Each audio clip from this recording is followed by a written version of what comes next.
Hello' everyone, নমস্কাৰ জনাইছোঁ আজিৰ এই ভিডিঅ'টোলৈ। আজিৰ এই ভিডিঅ'টোত আমি আলোচনা কৰিম আজি অৰ্থাৎ 10 ফেব্ৰুৱাৰী তাৰিখে হৈ যোৱা হাইস্কুল শিক্ষান্ত পৰীক্ষাৰ যি অসমীয়া বিষয়ৰ প্ৰশ্ন কাকত আছে সেই প্ৰশ্ন কাকতখনৰ 1 মাৰ্কৰ কুৱেশ্যন এনচাৰবিলাক।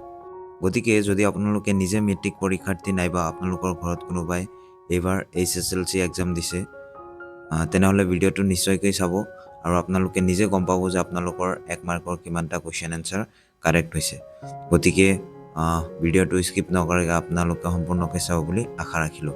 আৰু কাৰ কিমানটা 1 মাৰ্কৰ শুদ্ধ হৈছে কাইণ্ডলি আপোনালোকে কমেণ্ট কৰি জনাব।